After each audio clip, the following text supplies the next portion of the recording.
Okay, so, I did this. You saw the title. You know exactly what's going to be happening in this video. I, as one person, am going to go over every single Super Bowl from Super Bowl 1 to Super Bowl 57. In one video. I mean, Christ, you probably already saw the length of the video, so let's stop stalling and get right into the first Super Bowl, Super Bowl 1 between the Kansas City Chiefs and the Green Bay Packers. So strap in and get ready to learn, because way back in Super Bowl 1, we got the Packers versus the Chiefs, and for some more background information, the halftime show of this game was some bruh in a jetpack getting chased by pelicans. But this Super Bowl was the first that featured the AFL's champion, the Chiefs, and the NFL's champion, the Packers, and of course the Packers were heavily favored and got the job done. The game was pretty close for the first half, and the Packers just kind of played a little bit too timid, but in the second half that all changed very quickly. Also, if you don't know this quick story about Max McGee, boy,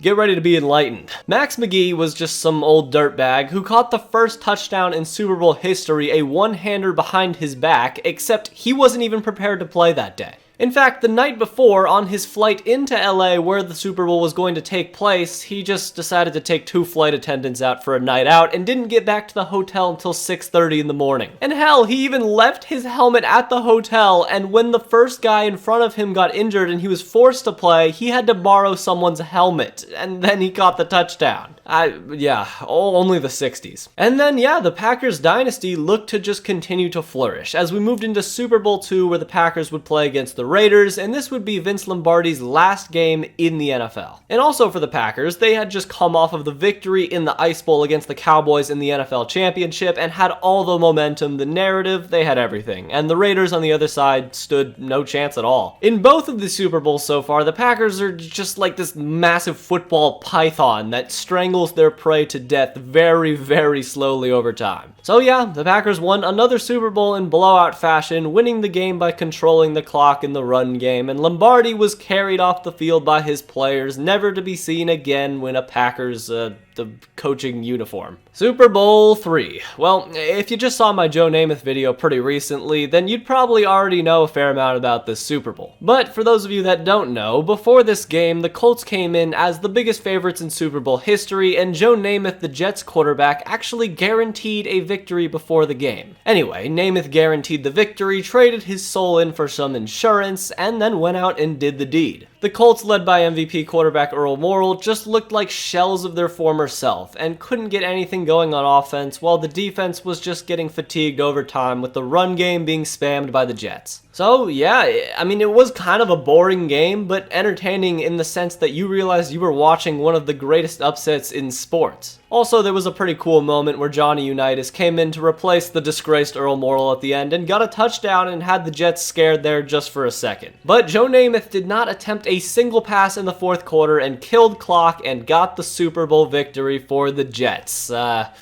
Their only thing close to a Super Bowl since. Was it worth it, Jets? Really? Was it worth it? All of this misery for one Super Bowl victory? Well, I'm not a Jets fan, so I can't judge the misery, but as we move into Super Bowl 4, once again, we got the final AFL versus NFL match between the Kansas City Chiefs of the AFL and the Minnesota Vikings of the NFL. And absolutely not one soul on this planet was giving the Chiefs a chance. They were, for all intents and purposes, a wild card team, and the Vikings just rolled everyone to make the Super Bowl, and the Chiefs, they limped in with gunshot wounds everywhere. I mean, literally, right before the game, the Chiefs quarterback Len Dawson, who's now just known for this one picture, which reminds you of a certain quarterback, but right before the game, he was being officially investigated for federal gambling. But the Chiefs did have one thing going for them, and people didn't know it back then, but they were playing the Minnesota Vikings, as I said, and the Vikings, they struggle.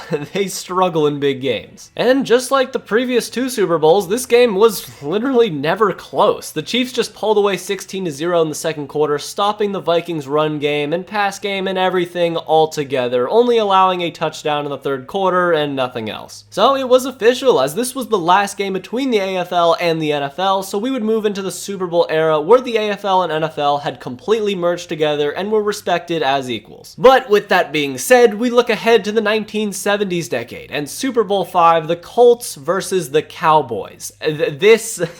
This might be the most confusing football game I've ever watched. The Colts once again were still led by Don Shula and now once again had Johnny Unitas at quarterback. And it didn't go well as he threw a pick very early on, resulting in the Cowboys getting the ball back, where they would then punt, and then the Colts would fumble the punt. So this gave Dallas the ball in the 8-yard line, where they went 3 and out and kicked a field goal. Okay, that's fantastic. Then the Colts get the ball back, and they've done nothing for the entire game at this point. And they did the same, throwing 2 incompletions, and then boom, a tipped pass to a 75-yard touchdown by John Mackey. And they missed the extra point.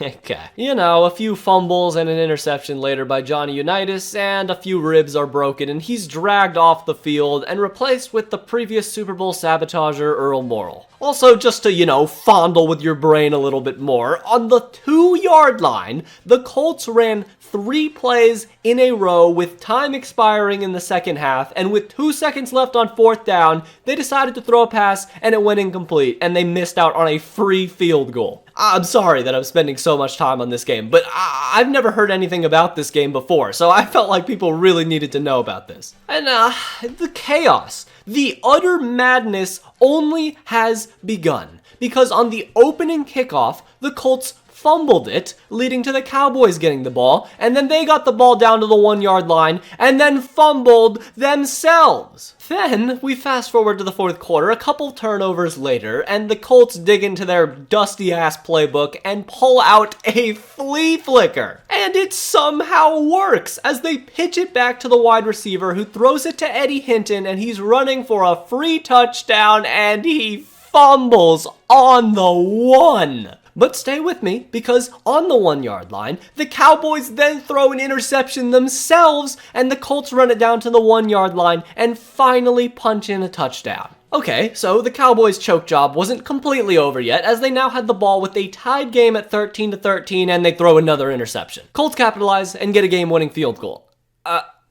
Let's just move on. Here we are at Super Bowl 6. The Cowboys are back again, and this time they're playing against the upstart Miami Dolphins. And the narrative going into this game relied heavily on the Cowboys trying to shake their choking narrative from the Ice Bowl and, you know, whatever the hell last year's Super Bowl was. But this was a completely different Cowboys team, now armed with Roger Staubach, Captain America at quarterback, and they came into this Super Bowl ready to exact some unfinished business. So, you know, another Super Bowl blowout, but we did get a break last year, and, you know, I can't think of like a dolphin killing metaphor, so just know that it wasn't close at all. Now, little did we know that this Dolphins team, now led by the aforementioned Don Shula, who changed colors, and they also had great players like Bob Greasy and Paul Warfield, would be here to stay. But for now, the Cowboys claimed the gold, and people were starting to question, you know, maybe with the Packers gone, the Cowboys just might be that next dynasty. Well, no,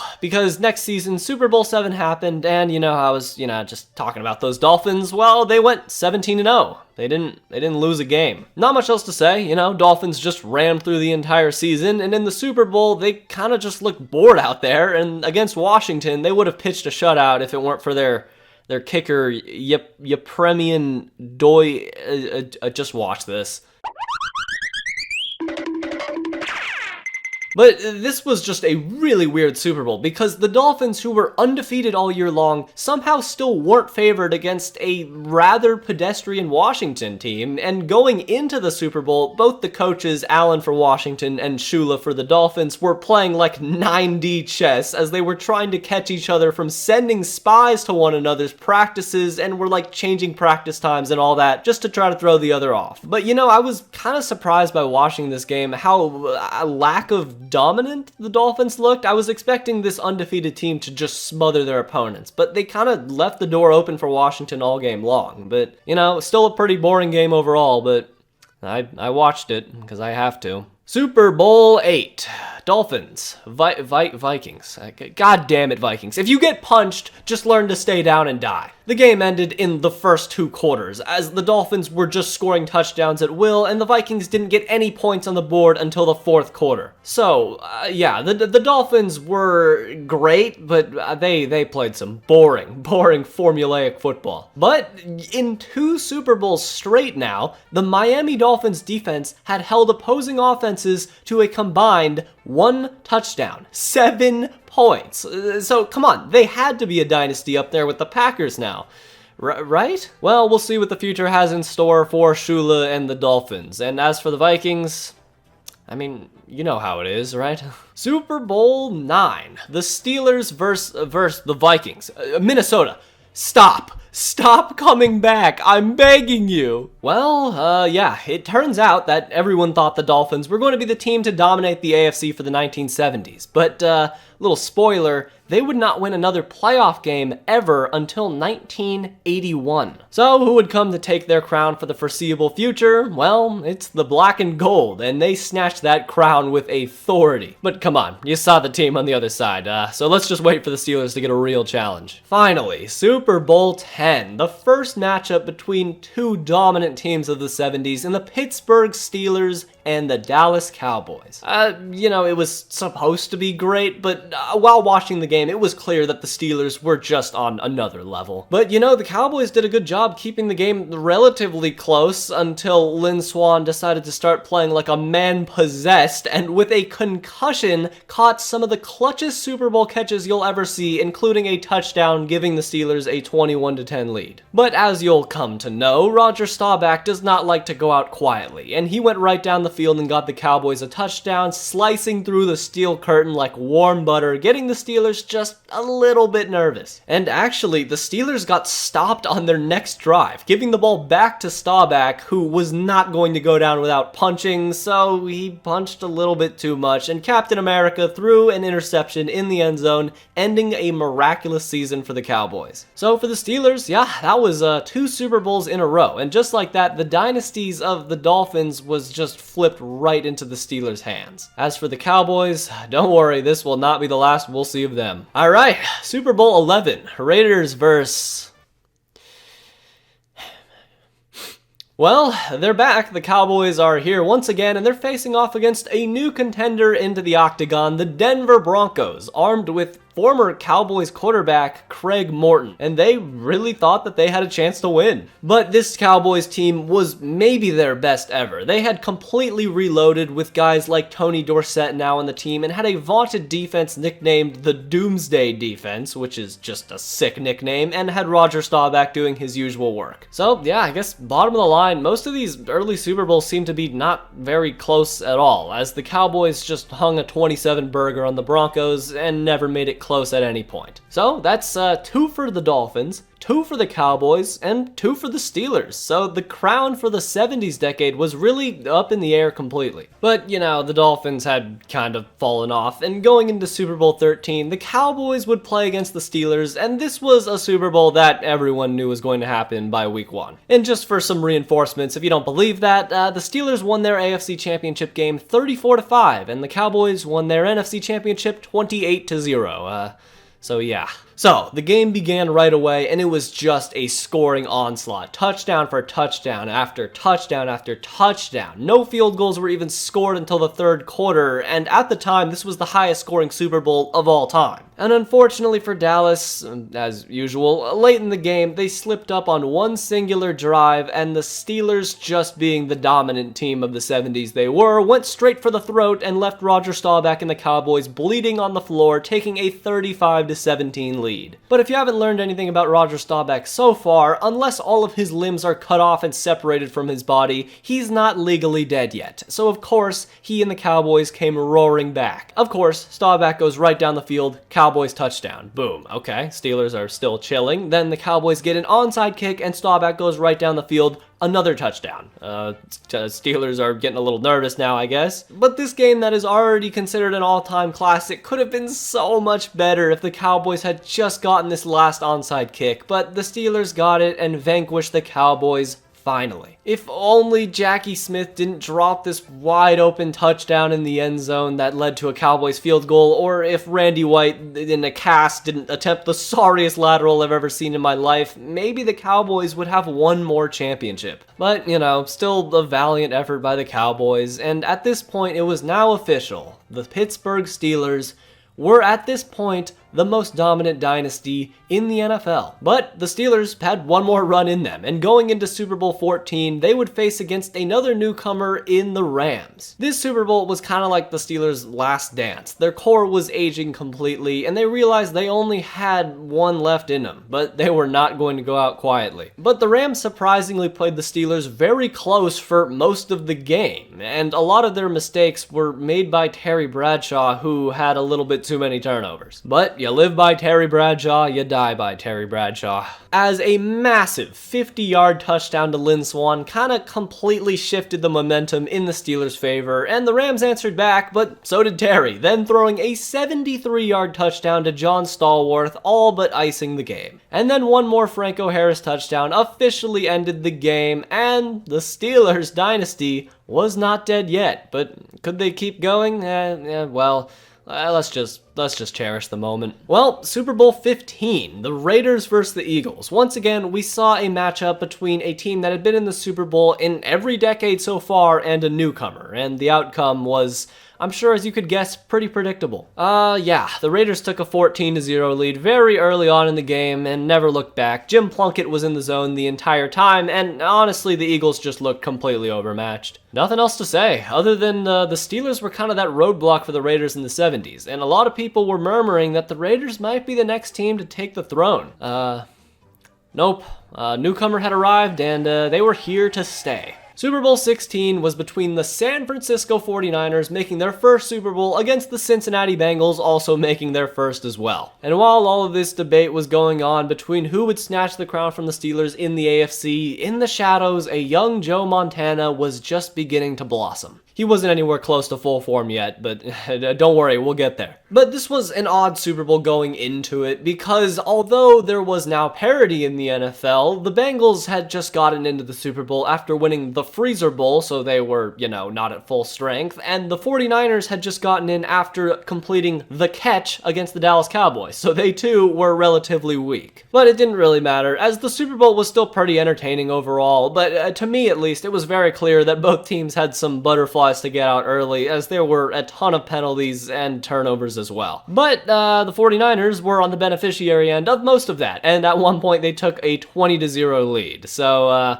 I'm sure at this point you're thinking, how in the hell could this game possibly be good? And yeah, it wasn't looking good at all, because down by 12 with just 2 minutes left, the Bengals had sacked Joe Montana and were ready to get the ball back, but come on, was that really going to matter? But similar to Super Bowl 13, the Bengals went right down the field and scored an immediate touchdown, putting pressure on the Niners, and set up for an onside kick at a chance to take back the game, and it didn't work. So, the 49ers got their first Super Bowl win, and maybe there's a chance we might be watching the birth of a dynasty, but we'll get into that later. Also, I'll just throw out that this game at the time had the longest Super Bowl touchdown drive of all time. So, just a little foreshadowing I thought I'd throw at you. Super Bowl 17 between Washington and Miami. Another Super Bowl rematch. Woohoo. This was just a super weird Super Bowl with a super weird season, as the players went on strike all year long, so we had a lot of weeks missed, which for some reason made the NFL allow 16 teams into the playoffs, which allowed the Dolphins and Washington to just emerge from this sludge of a season. If I could describe 80s football in one singular game, this would be it, as Washington's entire game plan was just spam HB dive over and over and over again. Washington's defense was just playing amazing, but Miami was able to squeak out a little bit of points to make the game very, very intense down to the last second. But John Riggins and his fantastic mustache was was just way too much, and a 4th down touchdown all but sealed the game for Washington. So Washington's plan was just relatively flawless, and their defense held Miami to 0 points in the second half, and John Riggins' record-setting 38 carries just killed too much clock, and the game ended with a 27-17 victory in favor of Washington. Once again, the decade was very murky going forward, and parity was completely a thing in the NFL. No one had any idea who the next dynasty would be. And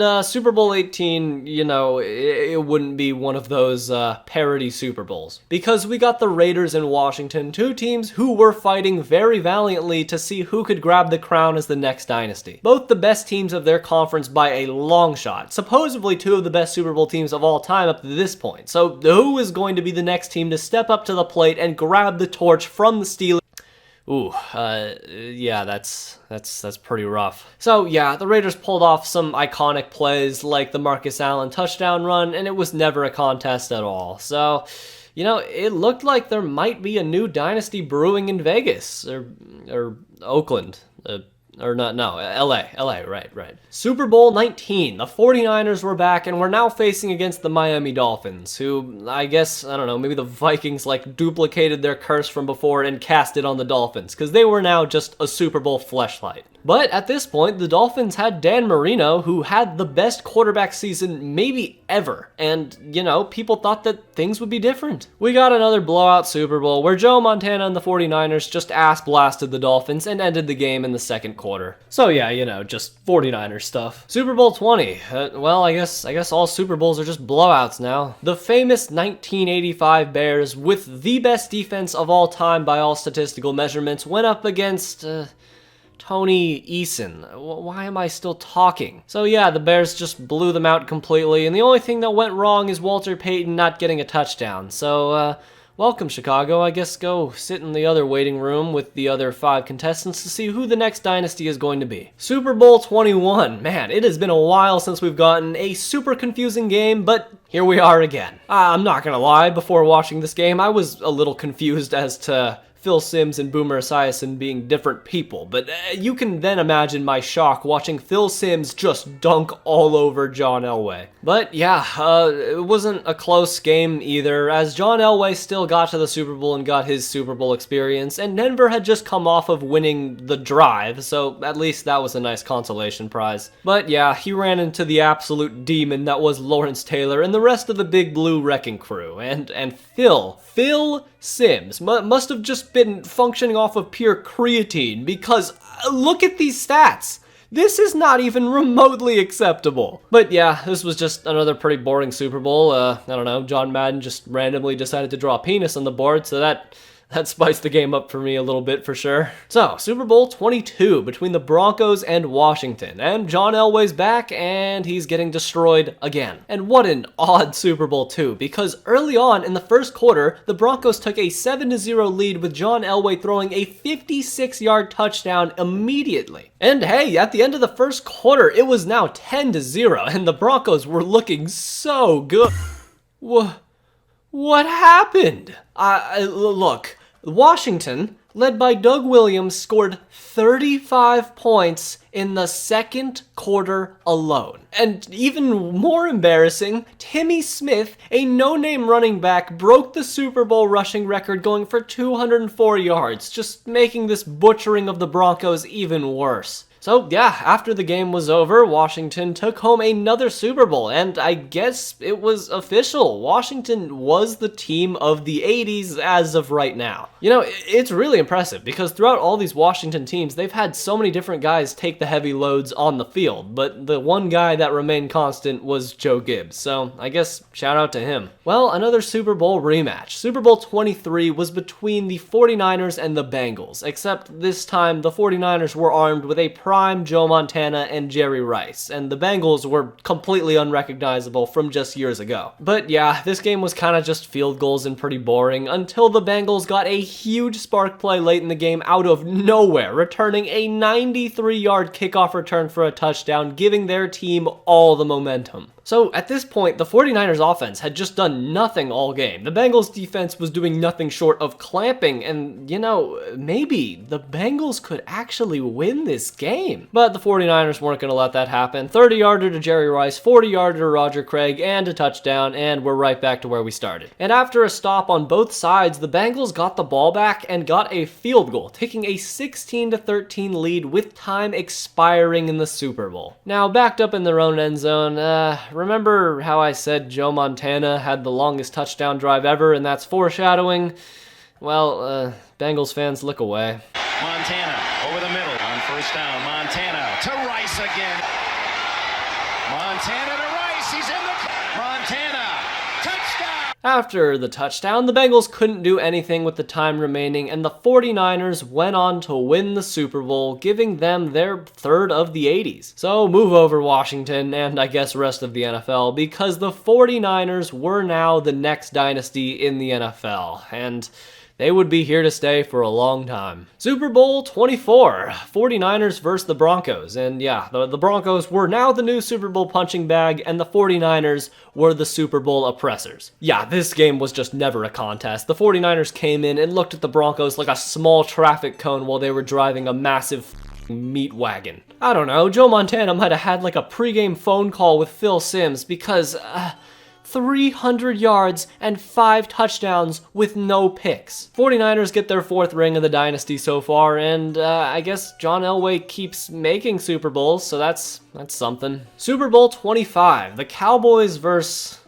the Bills. Oh boy. I guess this is where the Bills' Super Bowl arc begins. Yeah, let me whip out that curse metaphor again, because somehow that spell was cast on the Bills for the entirety of the 90s. And, well, on the other side, the New York Giants had stopped the 49ers from their 5th ring and a potential three-peat, and nobody was really giving them a chance in this Super Bowl either. And that's fair, because going into the Super Bowl, they knew they were completely outmatched as well. And come on, their quarterback was Jeff Hostetler, so they really needed a magnificent plan. So, Giants head coach Bill Parcells and defensive coordinator Bill Belichick cooked up a scheme.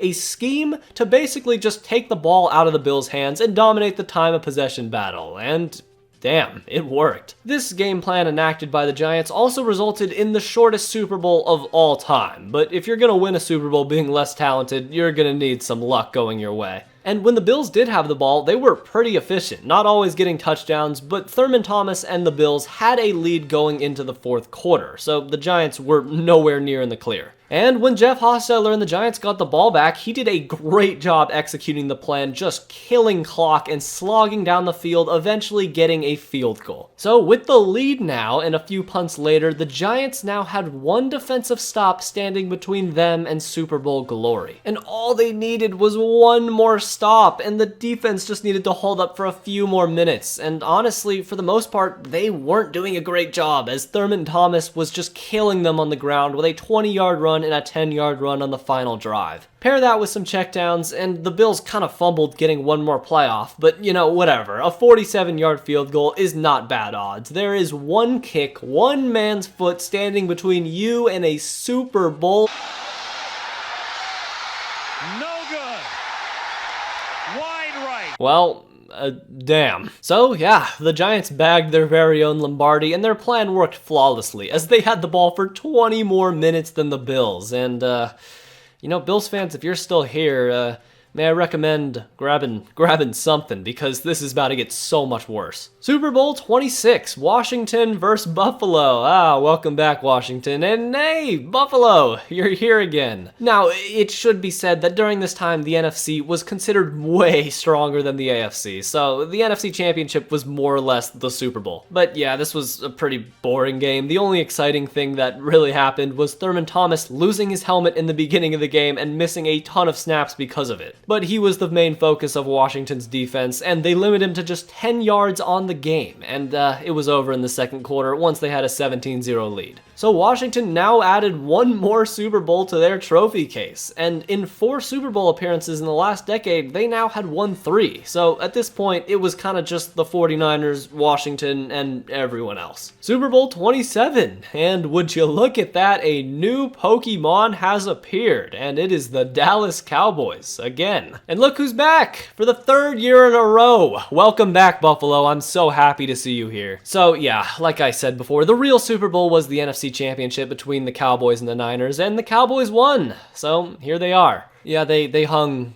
52 points on the Bills. 52. Troy Aikman just sucked the souls out of the Bills all game long, throwing for 300 yards and 4 touchdowns, and the Cowboys might have something brewing. As for the Bills, man, 3 appearances in the Super Bowl in a row with no wins. Can it get worse than that? Super Bowl 28, Cowboys, Bills.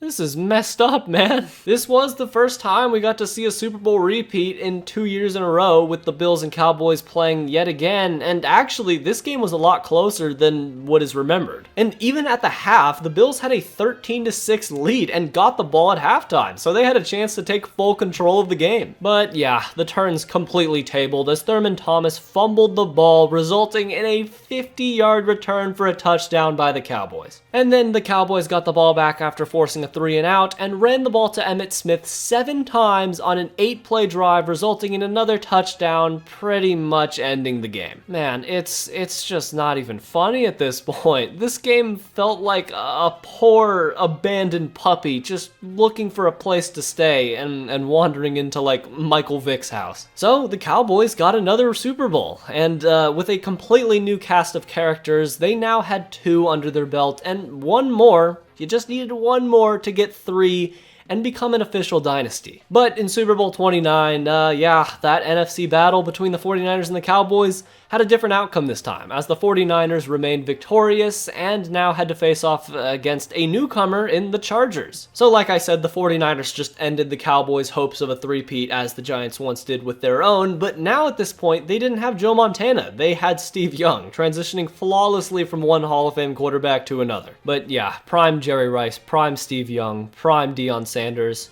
Chargers didn't stand a chance. The 49ers won in dominating fashion, and at this point, just know that the entire league was just the Cowboys versus the 49ers. Super Bowl 30, the Cowboys and the Steelers, and the Steelers actually made it back, but but before this game, it looked like the Cowboys were just gonna take the Steelers to the back of the barn and make this quick. Neil O'Donnell was their quarterback. Neil O'Donnell. The game was just as sloppy could get on the Steelers side, as it was very obvious that this cast of players just had no experience, and the Cowboys were calm and poised throughout the whole game. But the Cowboys weren't even close to being at full strength, but luckily Neil O'Donnell threw 2 of the worst Super Bowl passes I've ever seen ever, just ending the Steelers' chances right there. So the Cowboys got another Super Bowl, but this one felt very different from their past ones, as they now had a different coach in Barry Switzer, and people were questioning if they could keep this up. For the first time in so long, the 49ers and the Cowboys looked weakened, and the future, once again, was pretty murky for the NFL. And that would prove to be true in Super Bowl 31 as we got the Patriots versus the Packers. Parity had come back into the league, and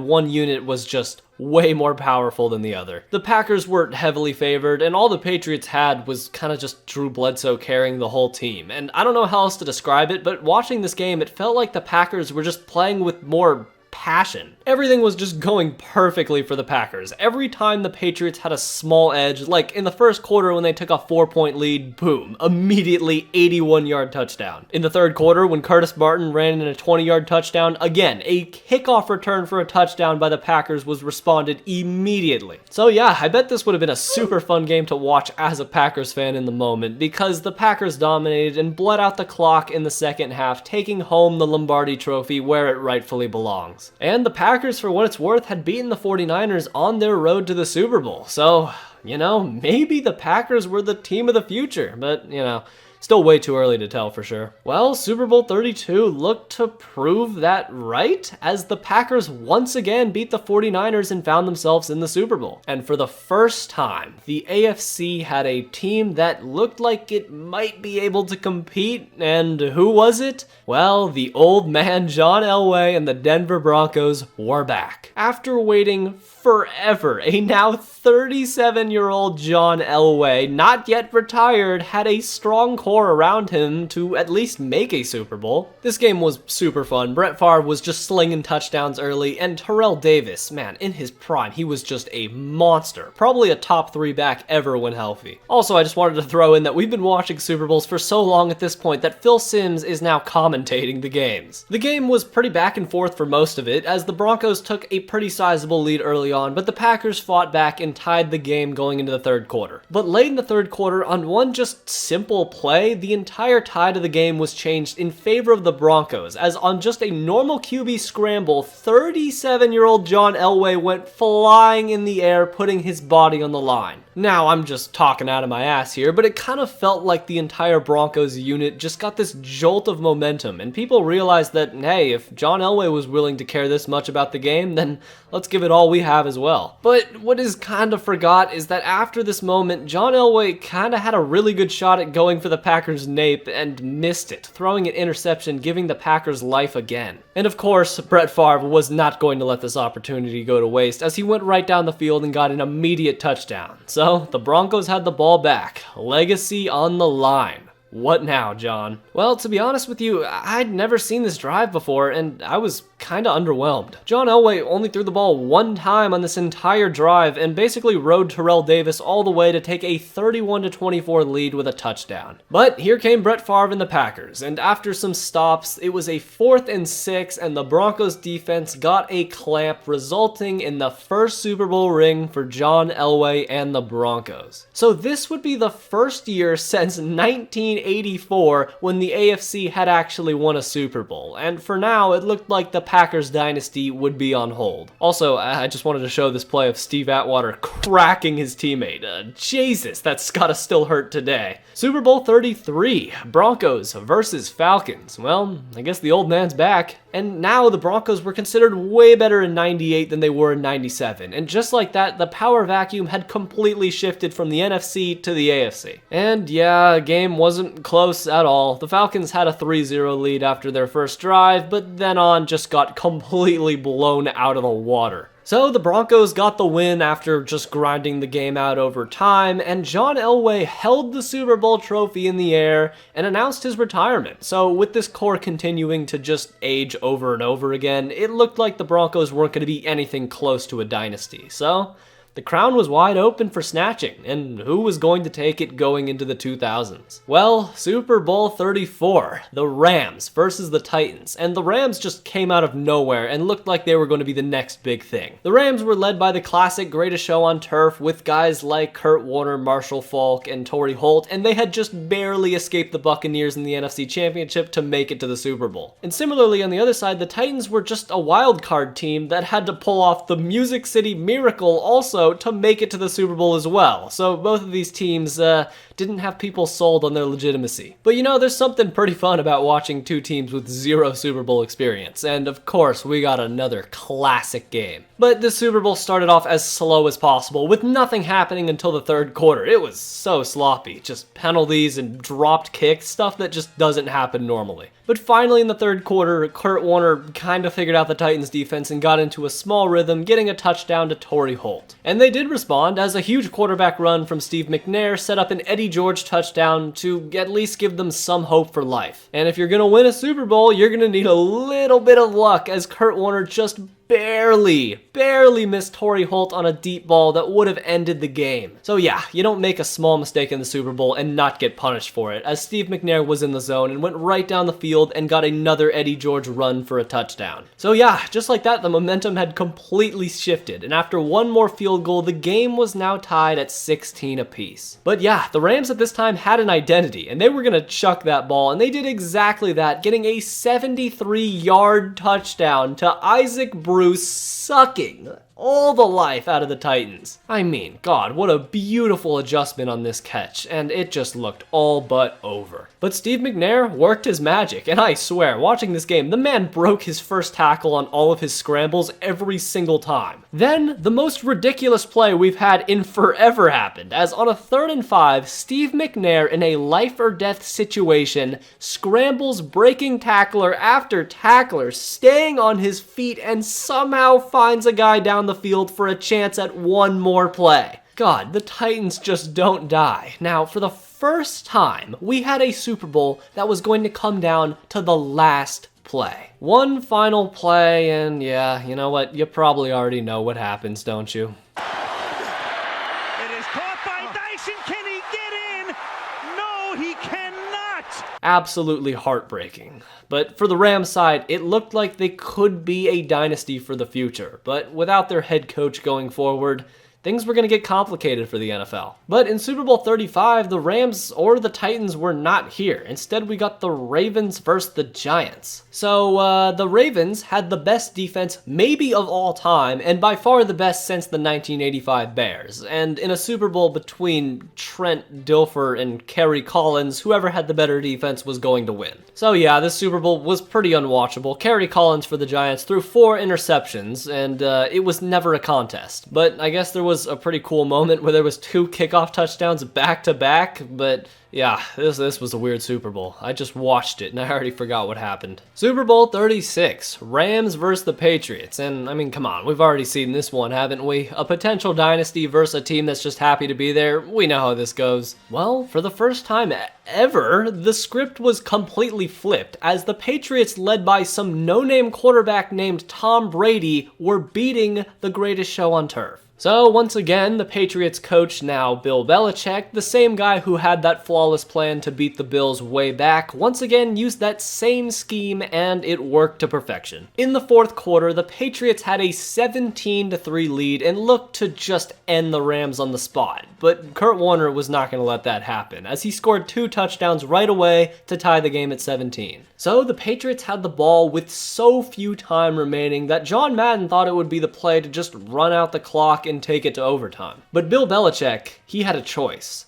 Tom Brady, a nobody at quarterback, would you decide to play it safe and take it to overtime, or would you trust your 6th round pick to make something happen? Outs left. Brady again throws. Not much pressure. Throws out to Brady again. Picks it. And it's right down the pipe.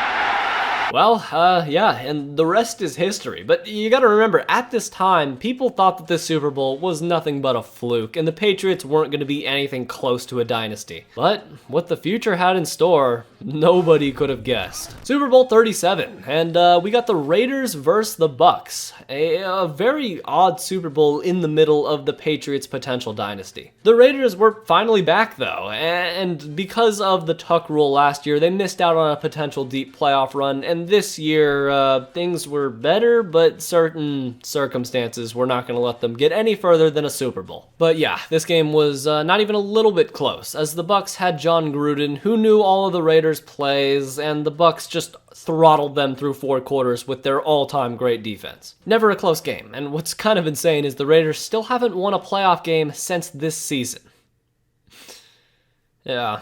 But the Bucks were a young and up-and-coming unit, and they were 1 quarterback away from maybe being a dynasty. We'll have to see. But come on, you already know how this goes. Super Bowl 38, the Panthers versus the Patriots, and it was official. They were here to stay. Turns out this Tom Brady guy is pretty good, and with a great defense and an all-time great coach, the Patriots were now 1 win away from being in dynasty talks. And the only team that stood in their way was the Carolina Panthers, who in football terms were just 8 years old, only being founded in 1995. But shockingly, this game turned out to be nothing short of a nail-biter, as through the first quarter, the game was completely scoreless, always an amazing sign for a great Super Bowl. And the Patriots weren't even looking good in the second quarter either, as it did take a Mike Vrabel sack and fumble, as well as a Deion Branch touchdown to give the Patriots some life. But this Panthers team was resilient, as they responded immediately with a Steve Smith bomb for a touchdown. But at this point, the floodgates were completely opened, as the Patriots responded immediately with a bomb of their own and scored a touchdown to take a comfortable 1-touchdown lead at the half. And the Patriots then made a mistake, letting the Panthers get a 50-yard field goal after a 20-yard run play to officially now end the half. So in this Super Bowl, after almost 2 scoreless quarters,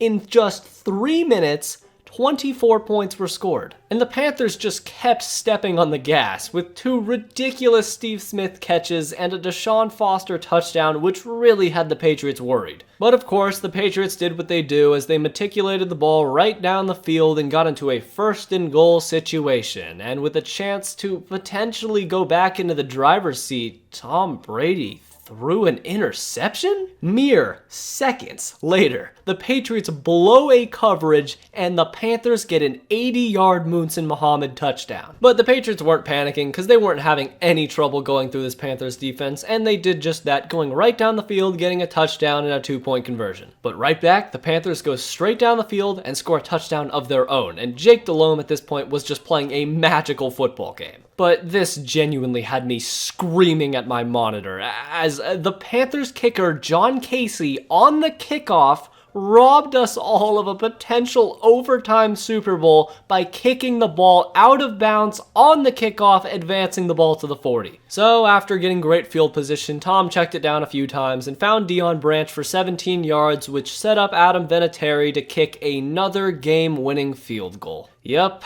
they were a dynasty. I know it was only their second Super Bowl, so you can't be considered an official dynasty, but this core was still so young, and as you'll see, it's Tom time. Super Bowl 39, Patriots versus the Eagles, and of course, they're back. The Patriots were facing an Eagles team led by Donovan McNabb, Brian Westbrook, and Terrell Owens, and they were going to be no pushover, being their last obstacle in the way of their 3rd Super Bowl. The game was looking to be great early on, as once again, there was another scoreless first quarter, but Donovan McNabb just made one too many mistakes. Donovan McNabb threw 3 interceptions throughout the entire game, and after a Patriots Corey Dillon touchdown, 1 interception to Teddy Bruschi just basically iced the game. You know, it's a shame, because if Terrell Owens had played this game completely healthy without a broken ankle and had better, chemistry with the Eagles could have potentially had something going there. But at this point, you know what that means. That's 3 Super Bowls in 4 years for the Patriots, so they were officially a dynasty.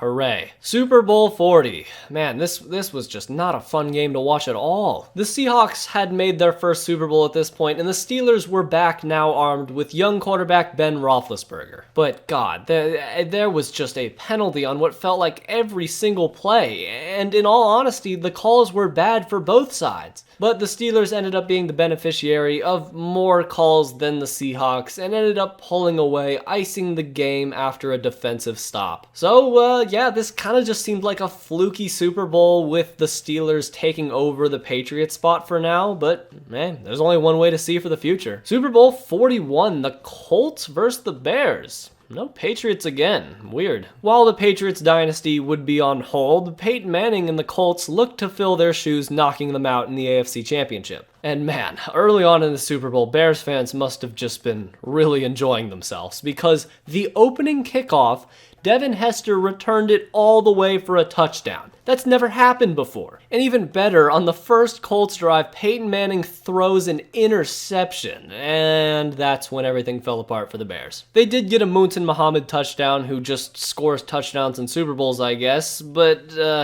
I don't know what else to say other than it kind of just felt like they were getting lucky, and at a certain point, their luck just ran out. It also should be said that this entire game was played in the rain, and when you have Rex Grossman at quarterback, that's not gonna work in your favor. So every score was precious, and when sexy Rex Grossman tossed up a prayer, the Colts got a pick and returned it for a touchdown, icing the game. Similar to the John Elway Super Bowl in 1997, I kind of just felt underwhelmed watching Peyton Manning win his first Super Bowl. It felt like he didn't do too much. But regardless, a ring is a ring, and the Colts defense led by why guys like Bob Sanders were playing out of their minds. And hey, maybe Peyton Manning would be the guy to topple the Patriots dynasty and take their place for the future.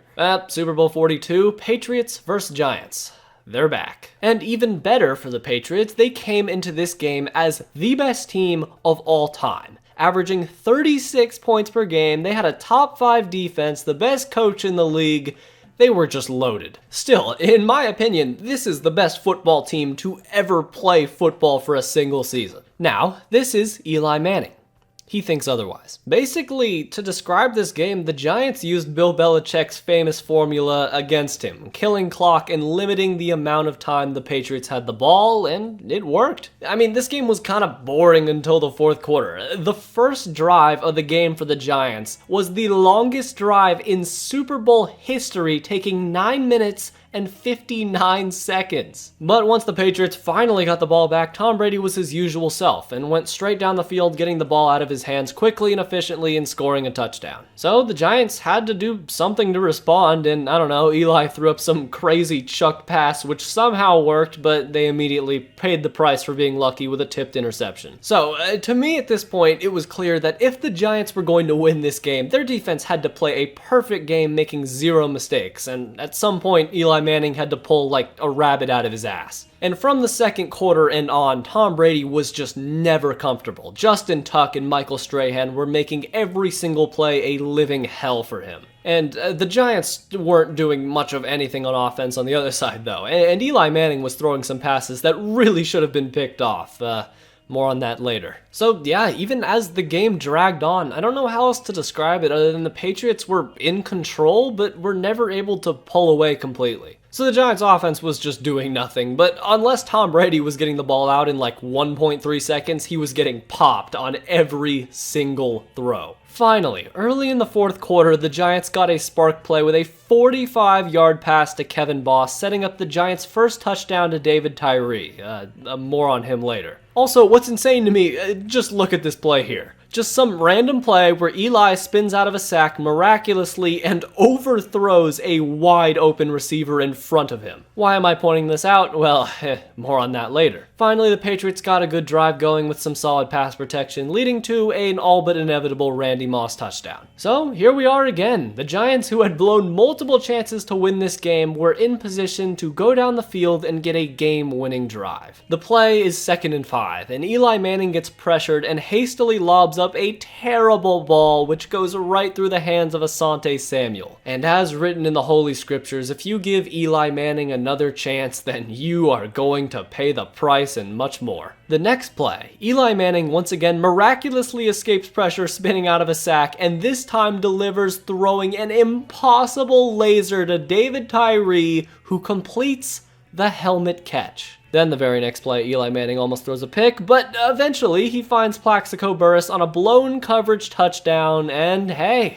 it's looking like David just might slay Goliath. And after one more brutal smothering of Tom Brady and a broken up go route, it's happened. The greatest upset since Super Bowl III had occurred. And now that the greatest team of all time had fallen, the future for both the Patriots and the Giants as well as the NFL was relatively uncertain. So Super Bowl 43 would be between the Cardinals and the Steelers, and if it wasn't already clear, we're in the golden age of Super Bowls. The Steelers were back once again, led by Ben Roethlisberger, and the Cardinals, well, they had no way, he's back? Kurt Warner on his last leg was ready to come in and sling some meat around and ruin the Steelers' hopes. As the game began, for 2 quarters it was neck and neck, punch for punch, with the Steelers scoring 1 touchdown, but the Cardinals were now in the red zone threatening to do the exact same. But anticlimactically, the best play of the entire game would happen as Kurt Warner read the defense just a little bit incorrectly, not seeing James Harrison stepping back and intercepting the ball, taking it 100 yards for a touchdown. And just like that, everything changed with the longest play in Super Bowl history. But the Cardinals just played with so much heart as they overcame that adversity, as well as a crucial moment where 2 back-breaking penalties looked like it was going to give the Steelers a 24-7 lead. But they bent but never broke and forced a field goal, keeping Arizona alive in the game. But like teams before them, the Cardinals were not going to be officially dead until they were pinned down, had their organs ripped out, and an exorcism was performed because Larry Fitzgerald finally broke through and got a touchdown after his relatively silent first half. And they just kept going as they ended up getting a safety off of a holding in the end zone, and then a Larry Fitzgerald simple slant route got a touchdown, giving the Cardinals the lead. Man, we've been blessed recently, and here we have another potential game-winning Super Bowl drive. And Ben Roethlisberger in his prime was a bad, bad man. Roethlisberger and Santonio Holmes connected throughout the drive, and it all culminated with arguably the greatest Super Bowl play ever, with Ben Roethlisberger throwing a perfect throw into a perfect catch with perfect footwork to convert on a game-winning touchdown. So at this point, the Steelers had brought home yet another Super Bowl, and in the midst of this Colts-Patriots AFC battle, the Steelers quietly had two pieces of hardware in their possession. So for the AFC, it was kind of just the Pats, the Colts, and everyone else, and for the NFC, it was in complete disarray. Well, Super Bowl 44, the Colts and the Saints. Once again, the Colts are back after climbing the corpse mountain that was the AFC, and the Saints for the first time were here led by Drew Brees. But this Colts team was just on a different level, as they didn't lose a single game all year long when playing at full health, and in the Super Bowl it showed early on as they took a 10-0 lead in the first quarter. But the Saints just kept trying to do what they could to crawl back, getting 2 field goals, but it was also clear while watching the game, in order to win, the Saints were going to have to keep the ball out of Peyton Manning's hands for as long as possible. So to start the second half, the Saints pulled off the unthinkable, getting an onside kick recovery, which immediately led to a score and a lead. And yeah, at this point, the momentum was completely shifted, and they just took it and ran. The Colts would never score another touchdown, and the Saints just kept scoring at will, eventually ending the game with a 75-yard pick six. So yeah, a team that we had never even talked about before this just came out of nowhere and grabbed the Lombardi and ran with it. And with a young Drew Brees and Sean Payton at the helm, the sky looked like it would be the limit for the Saints. Yeah, that didn't happen. Super Bowl 45, the Packers versus the Steelers. Once again, Ben Roethlisberger was back, and he wasn't taking no for an answer. And on the Packers side, here we have their third iteration of a Super Bowl team, now with a different Hall of Fame quarterback in Aaron Rodgers. Now, the Super Bowl didn't look like it was going to be too good early on, as Aaron Rodgers got a touchdown to Jordy Nelson after some time, and Ben Roethlisberger then threw a pick six to have the game be 14-0 in favor of the Packers. And yeah, the Packers took a 21-3 lead and never looked back, burying the black and gold in their own mistakes. But the Steelers somehow managed to fight back and at least got it a little bit close, giving Ben Roethlisberger one final drive and a chance to do what he had done just 2 years prior. Except this time it was different, as he was immediately stopped in his tracks and threw an interception on 4th down, ending the game. So the Packers did it again. It looked like they were back on top of the league as they were so long ago, and looked to finish the unfinished business that Brett Favre had once laid out. So it looked like Aaron Rodgers would be here to stay, but, you know, that also didn't happen. Super Bowl 46, Giants versus Patriots. Well. Same teams, same exact situation, honestly. The Patriots looked like the way more dominant team, and the Giants were this low-life, scrappy team that was just kind of happy to be there. But somehow, in the beginning, it was all Giants, as they had a safety early on off of a pressure by literally the same guy as last time in Justin Tuck, and then the Giants went down and scored a touchdown to Victor Cruz. But of course, we know how the Patriots work at this point, as Tom Brady went right down the field and got a touchdown to take a 1-point lead at the half, and as the third quarter began, they scored one more time and took an 8-point lead. Uh-oh, Giants. You can't let this happen. And Jesus, the Giants were just doing everything they could to lose this game. I think they fumbled at least twice and got both of them back. So if the Patriots were just a little bit luckier, they could have had a complete chokehold on this game. And this streak of bad luck just kept happening as Wes Welker dropped this horrible pass, and then the play of the game happened as Eli Manning could not have hand-delivered this ball better to Mario Manningham, who made this miraculous catch. So with the game on the line, Eli Manning actually handed the ball off to Ahmad Bradshaw, who accidentally scored, now leaving the window open for Tom Brady. But the Giants' defense against Tom Brady was actually just the 1985 Bears, and after a Justin Tuck sack and a failed Hail Mary attempt, the Giants had their second Super Bowl in just 4 years. And you know, you blink once and here we are. The Patriots haven't won a Super Bowl since 2004, and their dynasty was in real question. Now here we are in Super Bowl 47, the 49ers versus the Ravens in the now famous Harbaugh Bowl. This was a Ravens team that had similar pieces from their 2000 unit so long ago, with Ray Lewis and Ed Reed being on the verge of retirement. And they were going up against a new 49ers team led by Colin Kaepernick and a developing young core around him, and it looked like they could be a potential team of the 2010s. But early on, it was all Ravens, as they were just slaughtering the 49ers up until the lights went out in the Super Bowl. This has never happened before. And when that happened, the 49ers kind of just decided to start playing football and brought the game to within one score with a final drive on the line. The 49ers mounted a huge game-winning drive going down into the red zone and had some really good shots at the end zone, but came up flat after a controversial no call, giving the Ravens a Super Bowl win. Now, it probably wasn't even a holding and you don't call that penalty there, but regardless, the Ravens went out on top with Ray Lewis announcing his retirement and Joe Flacco being named the MVP. So as we'll continue to learn, the 49ers still haven't come close to managing the same success that they had in the 80s and 90s, and the 2010s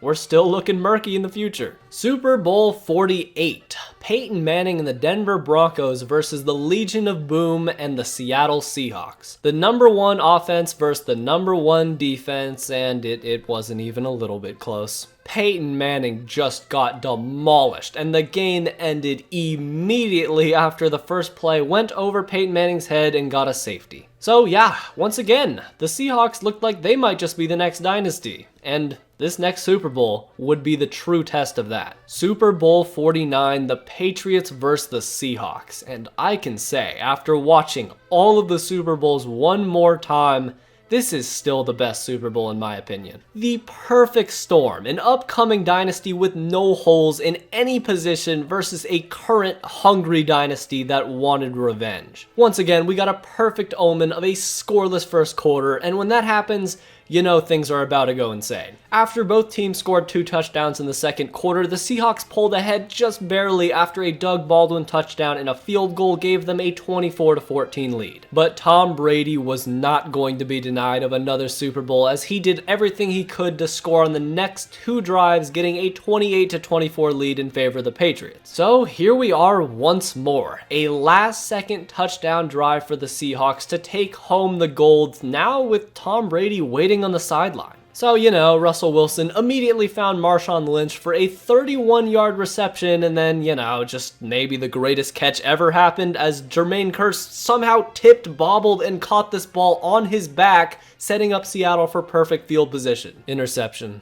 Sadness. Despair.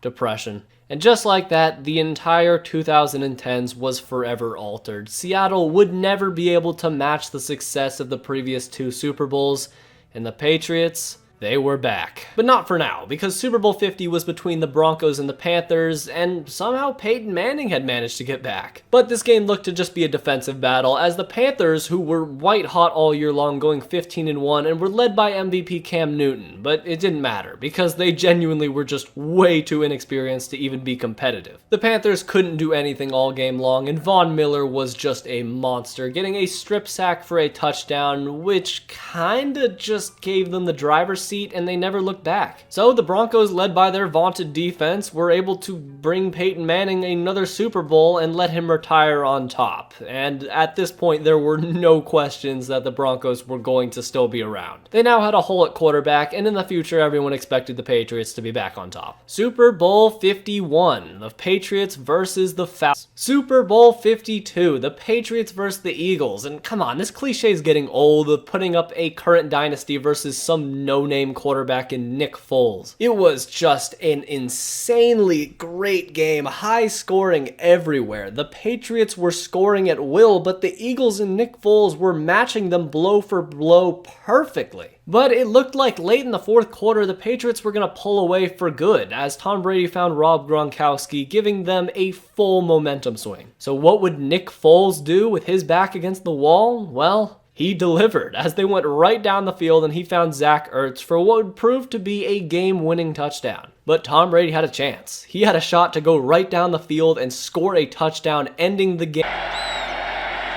Whoa! Scores it! So yeah, going forward, everyone knew that Nick Foles and the Eagles dynasty was just going to reign over the NFL for years to come, and Nick Foles was about to be the next GOAT of the NFL. Super Bowl 53, Patriots vs. Rams.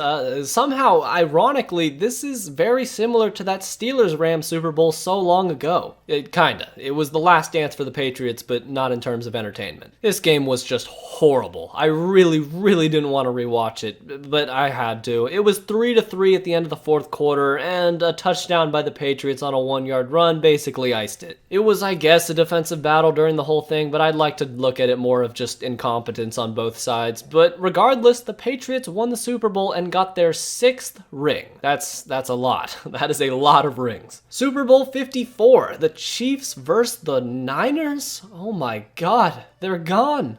The Patriots are finally gone. The Super Bowl hadn't even started yet, but the Chiefs had basically been handed the torch from the Patriots and ran with it. And the 49ers were also back with a completely different core than just a few years prior, and this game was tight for almost the entirety of it too. And at one point it looked like the Niners were going to end the game, pulling away with a Raheem Mostert touchdown, and an interception by Patrick Mahomes looked like it was all but over. But if you've been watching the NFL recently, it is rule number one that you never count out Patrick Mahomes. Riding Damian Williams, Patrick Mahomes and the Chiefs offense scored 2 touchdowns basically in a span of minutes and buried the 49ers in their own incompetence. Niners made crucial mistakes, Chiefs did not. That's game over, and the Chiefs won their first Super Bowl since Super Bowl 4. And would they be the next dynasty? Well, as you know today, yeah.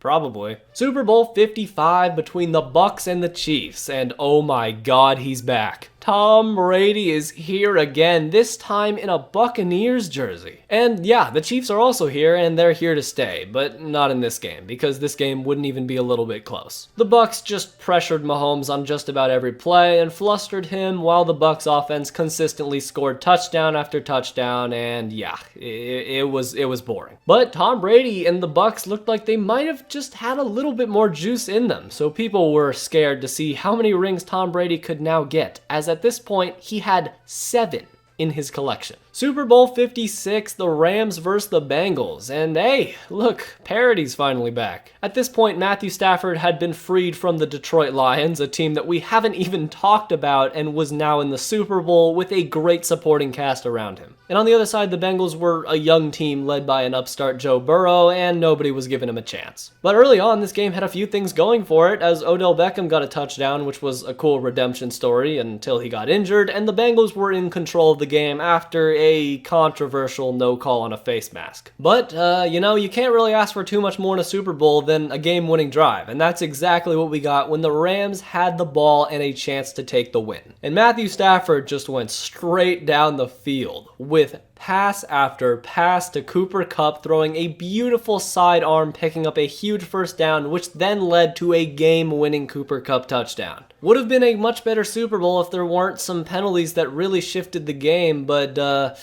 yeah, nobody was really calling this Rams team a potential dynasty. Now, it's also still way too early to say that, and it's way too early to say anything about the Bengals, but, still a solid Super Bowl overall. Super Bowl 57, the most recent Super Bowl that we just watched, and man, it was looking so good for so long. The best part about the Super Bowl, in my opinion, was watching how clearly unhealthy both quarterbacks were, and how they were still able to will themselves to finish the game at the top of their abilities. Jalen Hurts was absolutely dealing, but Mahomes on the other side was doing the same exact thing, as both teams were just going blow for blow until the Eagles slipped up and gave Nick Bolton a free touchdown. And this touchdown turned out to cost the Eagles everything, as the Eagles just played perfectly in the first half, but in the second half, they kind of more or less just shut down, while Mahomes scored on every single drive. It was just incredible. They scored whenever they felt like it, and finally after the Eagles got something going, it seemed like it was just too little too late. With time expiring, 35-35 on the game score, Mahomes threw the ball up and the ref calls holding. Such a tough call, and in my opinion, it